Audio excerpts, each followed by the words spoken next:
The afternoon segment on the Kelly Clarkson Show had started like any other, with laughter, light banter, and a warm introduction of the day's star guest country music icon, Keith Urban. The studio audience erupted in applause as he walked on stage, guitar in hand, flashing that trademark smile that has charmed fans for decades. Kelly greeted him with genuine enthusiasm, recalling shared moments from past award shows and expressing excitement over his upcoming tour. But beneath the surface, tension was brewing. Producers had prepped a few spicy questions meant to spark conversation, not realizing how quickly the mood could shift. The interview began innocently enough talk of songwriting inspirations, life on the road, and funny backstage mishaps, but then Kelly pivoted toward a more personal topic, involving rumors about disagreements during a recent recording session. Keith chuckled at first, trying to deflect, but when she pressed further, his tone hardened ever so slightly, signaling a change in energy that didn't go unnoticed by the audience. Kelly, perhaps misreading his reaction, leaned in with a follow-up that cut closer to the bone, referencing a private incident that had never been publicly confirmed.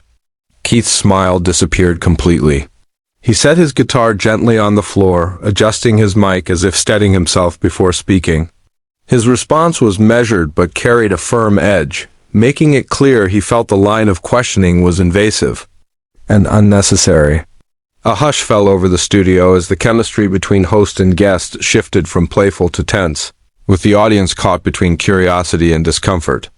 Kelly attempted to smooth things over, but the damage was done. Keith's eyes betrayed a mix of frustration and disappointment. After another awkward exchange, he leaned back in his chair, exhaled sharply, and gave a short, polite smile that felt more like a farewell than an invitation to continue. Within moments, the energy in the room had completely transformed, setting the stage for what would become one of the most talked about moments in the show's history. Kelly, sensing the shift but determined to regain control of the segment, tried to lighten the mood by steering the conversation toward Keith's upcoming charity concert, hoping the safer topic would restore the earlier warmth. But Keith's answers had become clipped, and his body language spoke volumes. Crossed arms, a tightened jaw, eyes darting toward the side stage where his team stood. The tension thickened when Kelly, perhaps out of habit as a seasoned interviewer, tossed in one last comment referencing his marriage, suggesting it must be challenging to balance so much on your plate at home and in the industry. The remark, while not overtly offensive, seemed to hit a nerve. Keith's expression froze. The polite performer mask slipped entirely. He placed both hands on the armrests of his chair, leaning forward with a controlled but pointed tone, saying he preferred to keep certain aspects of his personal life private. The audience murmured softly, their excitement now replaced by an uneasy awareness that they were witnessing something unscripted and raw. Kelly's face flashed a look of regret, her trademark smile faltering for a split second before she tried again to pivot, this time asking about his new single. But Keith didn't take the bait. Instead, he removed his lapel microphone with deliberate slowness, placing it gently on the coffee table between them. "I think we're done here," he said calmly, though his voice carried the unmistakable finality of someone who had already made up his mind. The room fell into stunned silence as he stood, smoothing the front of his jacket, and turned toward the exit. Kelly instinctively reached out, half rising from her seat in an attempt to persuade him to stay, but Keith offered only a courteous nod before striding off stage. Gasps rippled through the crowd, and the camera operators, unsure whether to cut to commercial or keep rolling, caught every step of his departure. The studio's vibrant energy had been replaced with a palpable void, and though Kelly recovered quickly on air, offering a professional send-off and moving to the next segment, the moment had already cemented itself in viewers' minds as a rare glimpse of an unfiltered clash between two beloved public figures. Backstage. The atmosphere was no less tense. Keith's publicist immediately intercepted him, speaking in hushed but urgent tones, while crew members kept their eyes averted, pretending to be busy with cables and set pieces. Keith removed his jacket, tossing it over a nearby chair with more force than necessary, his hands moving to adjust the cuff of his shirt as if to ground himself. Meanwhile, on stage, Kelly's team scrambled to reframe the situation for the live audience, injecting light humor into the show's flow, but the underlying discomfort was still evident. Viewers at home flooded social media within minutes. Posting clips of Keith's departure paired with captions ranging from awkward TV gold to Kelly crossed the line. By the time Keith reached the loading bay, a reporter from an entertainment blog was already there, smartphone in hand, asking for a comment. Keith paused, exhaled slowly, and simply said, "Sometimes enough is enough," before stepping into the back seat of a waiting SUV. Inside the vehicle, the dim lighting and hum of the engine offered a momentary reprieve, but the reality of what had just happened began to settle in. He knew the incident would dominate headlines, dissected from every angle, with narratives spun by both supporters and critics. Kelly, meanwhile, returned to her dressing room after wrapping the show, closing the door behind her and leaning against it, the smile she had maintained on camera finally fading. She replayed the exchange in her mind, wondering if she had misjudged the tone or if Keith had come in already carrying some unseen frustration. In the production office, executives debated damage control strategies, drafting statements that emphasized mutual respect while quietly bracing for a spike in ratings. Due to the viral nature of the clash, by the end of the day, the incident had become more than just a tense moment on live TV. It evolved into a cultural talking point, sparking debates about the boundaries of celebrity interviews and the fine line between playful banter and invasive questioning. Over the next 24 hours, the entertainment industry's echo chamber went into overdrive. Morning news shows replayed the clip on loop, each host offering their own interpretation of what really set Keith off, while gossip blogs crafted sensational headlines that amplified the drama. Some framed him as a consummate professional, pushed beyond his limits, while others painted him as overly sensitive and unwilling to engage in lighthearted banter. Keith's fans took to social media in droves, defending his right to walk away, flooding hashtags with messages of support, and old performance clips to remind everyone of his musical legacy. Meanwhile, Kelly's loyal audience insisted she was simply doing her job, pointing out that her interview style had always been candid and playful, and that any guest could decline to answer without escalating the moment. Behind the scenes, both teams engaged in careful PR choreography, releasing vague but polite statements that emphasized mutual admiration while offering no real explanation for the clash.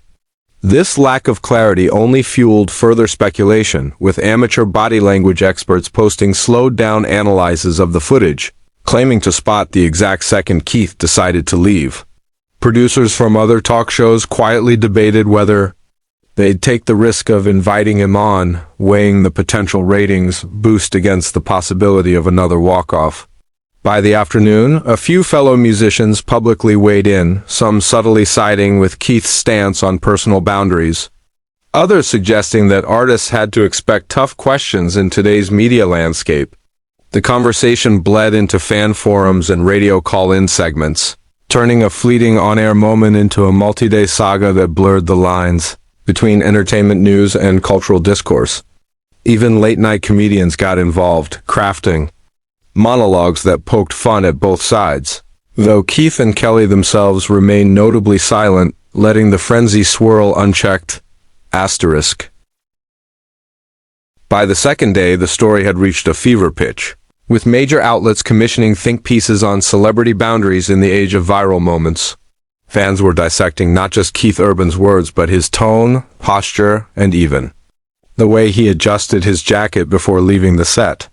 Some swore they saw a smirk from Kelly that hinted at provocation, while others argued it was simply her nervous reaction to an awkward situation. Radio DJs ran call-in polls asking listeners if they would have stayed or walked out in Keith's position, sparking heated debates among commuters. Music industry insiders began whispering about whether this would impact his upcoming album promotion, while Kelly's production team reportedly faced pressure from network executives to avoid further incidents that could jeopardize advertiser relationships. Paparazzi staked out both Keith's Nashville home and Kelly's Los Angeles studio, hoping to catch one of them making an offhand comment. Meanwhile, memes flooded the internet, some lighthearted, depicting Keith dramatically riding off into the sunset with a guitar, others biting, suggesting he couldn't handle a little banter. The lack of direct comment from either party allowed the public's imagination to run wild, with conspiracy theories emerging that the whole thing was a pre-planned publicity stunt to boost both of their profiles. This theory gained traction after a few sharp-eyed fans noticed that both had upcoming projects dropping within weeks. Still, there was a palpable tension in the air. Would Keith address the incident head-on in an interview, or would Kelly issue a heartfelt on-air monologue?